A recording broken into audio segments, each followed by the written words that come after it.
Most people know a miserable person. If you know a miserable person, put a 1 in the box. Miserable person meaning somebody who, you're going to know exactly who it is actually. Have a think, how many people do you know like that? Who, wherever they rock up, they are just unhappy or resentful or passive aggressive, or the kind of person that will make a sort of quip or a little comment every now and then, and you think, ugh, but you say nothing. Do you know somebody who, you just dread seeing them?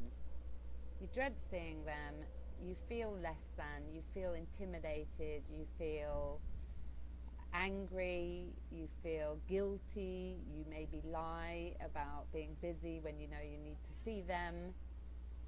Somebody who just nothing's good enough, nothing ever is okay for them, no matter what. No matter how happy you are, no matter how empathic you are, no matter how anything you are, this person in some way makes you feel terrible. Can you imagine how it would be to feel absolutely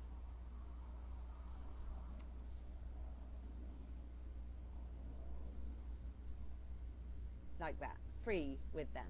Can you imagine how it would feel to feel like you respected yourself in the presence of somebody that really gives you a hard time, or you watch them giving other people a hard time? The problem with this situation is so many people have this experience and they say nothing and they do nothing, and the person gets away with it. And essentially what I'm talking about is bullying, when people are really bullying. And it's so subtle that it leaves this kind of tinge of nasty feeling in you. If you know somebody who's miserable, put a 1 in the box. For you to be around that person, I imagine you have to put aside a lot of what it is that you want to say and what it is you want to do in order to tolerate this person for however long that you decide to tolerate them. The problem with this is it creates resentment on all sides. You feel resentful, they are already resentful, and the issue with these people is they're really isolated. And when we say nothing, we continue for them their isolation. And we continue for them the sense that nobody's to be respected. Nobody gets them, nobody understands them. And we are colluding in somebody's unhappiness when we don't name the issue, name the bullying really, name what is inappropriate about their behaviour or the way they're looking or the tone of voice. We all know somebody like that. We all know somebody who is triggering to us. It will trigger the sense of I'm not worthy. This person who doesn't have seemingly any kindness toward you. A couple of things happen. People who are doing that stuff are giving you an experience that they've had, which is they're not worthy, which is they're not good enough, which is they're less than. And we have an opportunity to do all kinds of things that would help both parties every single time we're in the presence of somebody whose behaviour is just not okay, and yet we don't do anything. So we keep the story going for them that everything's to be miserable about and that nobody cares, and we keep the story going for us that we don't deserve respect. That person will never thank you for that, and you will never feel whole and good and self-respecting around somebody that gets away with doing that. I was thinking about a lady today. I was walking down the street and it's a really beautiful area, and I thought some people can't appreciate this stuff, not because they can't see it or get there or anything, but because people have this kind of then-when philosophy. When I achieve X, then I'll be happy. When I achieve X, then I'll be accepted. All that kinds of stuff. So people are often, again, not in the now. They're always sort of defensive and waiting for something better to come along. And when we're in the presence of people like that, we feel completely ignored and abandoned and all of those wonderful things that we tolerate. I was thinking about this lady and thinking, she is never happy in any situation because she's learned that nothing she does is ever good enough. So that's the experience she gives to other people. Nothing you do is ever good enough. And it is a hideous experience. And until we name it, we are complicit in their unhappiness and in ours, because we will repeat, obviously, the same situation over and over again. Every time we meet them, we're already primed knowing that this is not going to be a nice experience. And nothing will change. And nobody wins here. The real issue that we don't think about is that continuation of the pain for them, because people who are like that are very, very self-downing, very mean towards themselves. They're giving themselves an experience that they've had from other people. They've been whatever you're feeling, they will have felt. So like I said in a live more recently, we always have the opportunity to do for that person what they were never able to do, which is to draw a line and let them know what's okay and what's not okay. A simple example is, I was at dinner once and there was this woman, and she always does this. She picks on people really passively, really subtly. It's shaming. It shames people. And nobody ever says anything, but everybody knows. If you were to mention her, everybody would go, yeah, we know. And yet nobody does anything. I was at dinner with her once, and she said whatever she said about somebody. And I said, stop.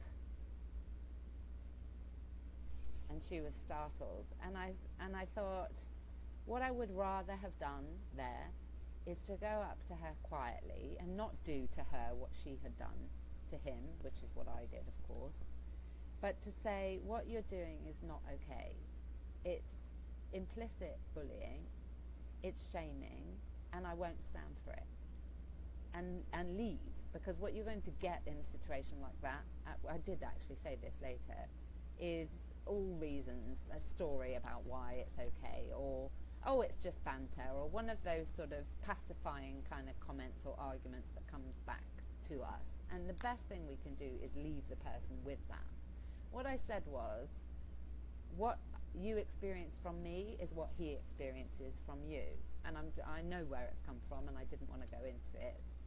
Which is to say, it's pointing out your humanity, your fallibility in front of everybody else in a way that says it's not okay.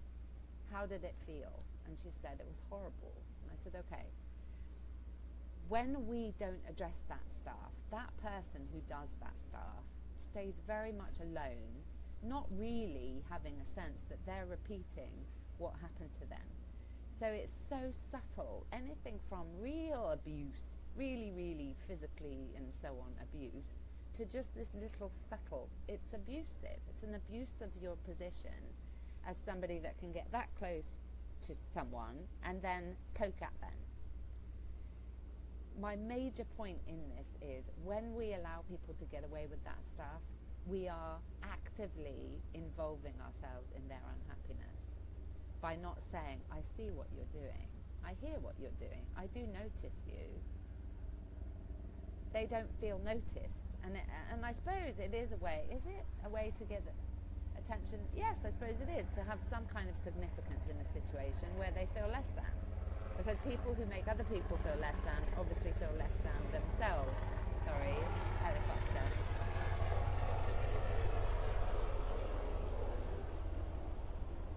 Have a think about it. Give me a sense. Is there somebody that's coming to mind that you know who's a bit of a bully, who makes inappropriate comments, who kind of digs at you, who's passive aggressive, who's shut down, who's kind of a bit like this? Are you active and part of their unhappiness because you don't point out to them that you see them? We keep things going. If we made it on a broad scale, really, and imagine that that is abuse, and we are complicit in it by letting it happen. And usually people around that person will know it's happening. Again, as I say, everybody will be like, oh yeah. You're keeping that person isolated and doing them, and you obviously, no favours by not calling it to say, listen, you mentioned this the other day, it doesn't feel good when you're like that. You will get a defensive person back because they don't know how to self-reflect usually. They don't know what they're doing. They don't know they're repeating an abusive pattern that they learned.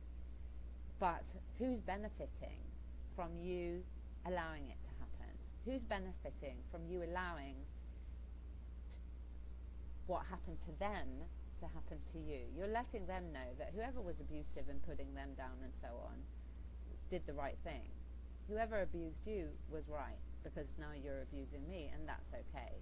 There's a difference for us between looking at somebody or somebody's behaviour and understanding, okay, I can see where that could come from. Her father was an ex, or her mother was this, guardian was whatever. We can understand, but there's a huge difference between understanding and having some compassion for somebody's reality and accepting their behaviour, which is bullying or shaming or mean or judgmental or whatever it is that triggers us and our place that says, yeah, you should stay small. You could have a think about who is in your life who is a little bit bullying, and are you letting them get away with it? Are you letting them know what it is you want and don't want?